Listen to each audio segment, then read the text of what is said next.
আসানসোলের জামুরিয়াতে বাঙালি বিধায়ক চাই, এই মর্মে জামুরিয়ার বিভিন্ন এলাকায় পোস্টার। বাংলা পক্ষের সব কারখানায় বাঙালি ছেলে মেয়েদের অগ্রাধিকার দিতে হবে, রাজ্যের প্রত্যেক বিধানসভায় বাঙালিদের প্রার্থী করতে হবে বলে বাংলা পক্ষের তরফ থেকে এই দাবি করা হয়েছে। আমরা কথা বলবো নিয়ে, উৎপল পাথর প্রতিনিধি রয়েছেন ফোন লাইনে। উৎপল, এই পোস্টারে ঠিক কি উল্লেখ করা হয়েছে?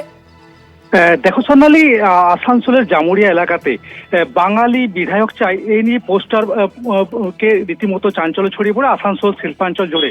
যত নির্বাচন সামনে এগিয়ে আসছে তত রাজনৈতিক তাপমাত্রা বেড়ে চলেছে আসানসোল শিল্পাঞ্চল জুড়ে।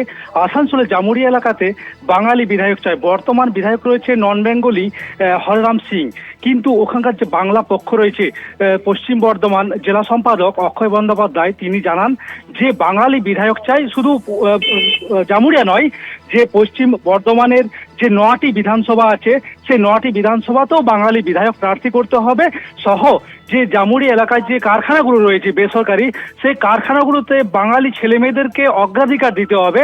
সেই নিয়ে পোস্টার তারা বিভিন্ন জায়গাতে জামুরিয়া বাজার সহ কারখানার গেট সহ আসানসোল শিল্পাঞ্চল জুড়ে তারা প্রচার চালাচ্ছে এবং পোস্টার ছড়ানো হচ্ছে। এই অক্ষয় বন্দ্যোপাধ্যায় সহ যে বাংলা পক্ষর যে সদস্যরা রয়েছে তারা ইতিমধ্যে। সোনালী, ধন্যবাদ তোমায় উৎপল।